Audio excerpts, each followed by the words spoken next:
Oke, teman-teman, kita sekarang mau ngebahas tentang apa sih yang teman-teman ketahui tentang gangguan neurologis pada tubuh kita.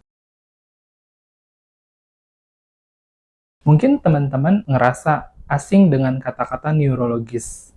Apa sih itu? Sebenarnya dalam istilah medis, neurologis itu adalah segala sesuatu yang berkenaan atau yang berkaitan dengan masalah pada syaraf. Jadi dengan gampangnya, syaraf kita itu terbagi menjadi dua, yaitu sistem saraf pusat, ada di otak, dan juga sistem saraf tepi, itu ada di tulang belakang. Nah, ketika teman-teman ngomongin tentang gangguan neurologis, apa sih yang paling gampang yang teman-teman bisa rasakan? Ekstrim ya, kita bisa ambil contoh lumpuh. Ketika kita atau amit-amit ya, siapapun ada orang tiba-tiba mengalami kelumpuhan, maka bisa dipastikan ada gangguan neurologis yang sedang terjadi. Di mana masalahnya? Apakah di otak, di pusatnya, atau di batas saraf tepinya? Jadi sebenarnya penyebab neurologis itu macam-macam. Stroke sendiri bisa dikaitkan dengan masalah neurologis. Tumor pada otak juga akan terkait dengan masalah neurologis. Parkinson, Alzheimer, itu semua akan erat kaitannya dengan gangguan pada syaraf atau kita sebut dengan gangguan neurologis. Ketika teman-teman mengalami kehilangan sensasi rasa, kok tangan saya tiba-tiba nggak bisa ngerasain dingin, nggak bisa ngerasain hangat, ada sesuatu yang terjadi. Itu adalah gangguan neurologis.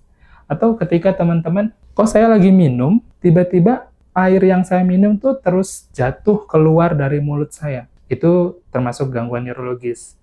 Jadi, karena apa? Karena otot yang seharusnya kuat tidak lagi mampu melakukan aktivitas yang seharusnya.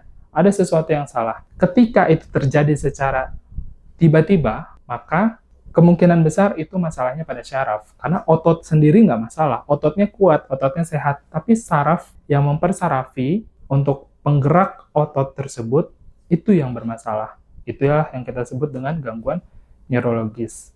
Jadi ketika teman-teman mikir, kok ada kakek atau siapapun yang mengalami diabetes, tapi kok kakinya kesemutan terus ya? Kok sensasi rasanya nggak ada ya? Karena diabetesnya itu telah mempengaruhi kondisi syaraf, sehingga terdapat defisit sensori, atau kita juga masuk kategori ke dalam gangguan neurologis.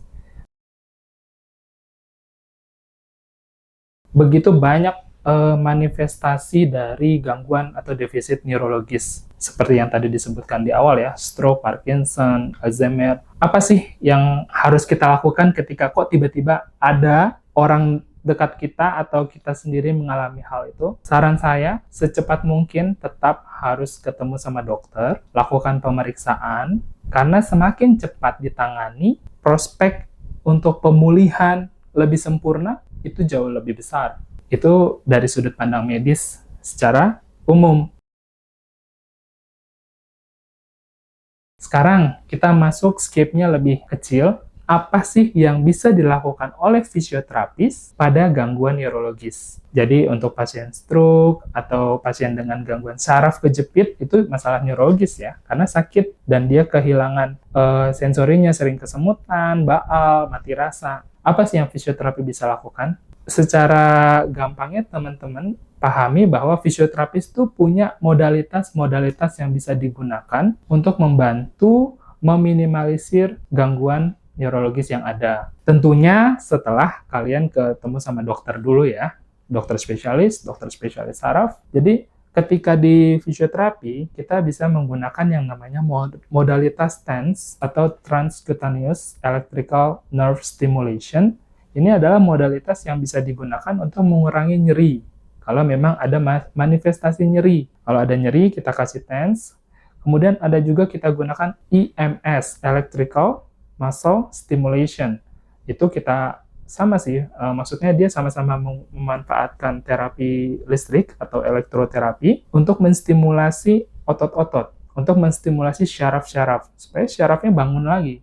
Istilahnya begitu ya, biar gampang ya. Kemudian, apalagi yang bisa dilakukan? Terapi latihan. terapi latihan yang kayak gimana? Kalau gangguan neurologisnya pada pasien stroke, maka kita bangun kembali, kita stimulasi kembali, kita lakukan fasilitasi kembali, supaya otot-otot yang mengalami kelemahan akibat syaraf pusat yang bermasalah, kalau kita ngomong pasien stroke ya, itu kita latih terapi jalan.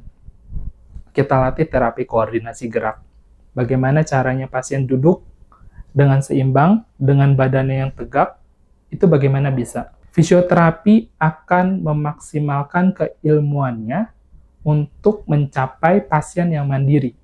Jadi tujuan akhirnya, goalnya adalah mandiri. Supaya pasien itu bisa kembali melakukan aktivitasnya sehari-hari. Supaya pasien bisa kembali aktif bermasyarakat kembali. Itu goal akhirnya ya. Tapi proses itu memang tidak singkat ya. Karena itu proses yang memakan waktu. Jadi motivasi dari pasiennya juga harus kuat, dari motivasi dari keluarganya juga harus kuat. Intinya, kalau teman-teman mengalami masalah neurologis, lumpuh, kehilangan sensasi rasa, langsung ke dokter, nanti ditangani sama dokter sesuai dengan prosedur penanganan medis yang ada, baru nanti akan dimasukkan ke dalam fase rehabilitasi. Itulah peran fisioterapi. Fisioterapi berperan bagaimana kita, pasien, bisa kembali ke aktivitasnya yang sebagaimana mestinya. Oke, cukup sekian dari saya tentang gangguan neurologis. Terima kasih.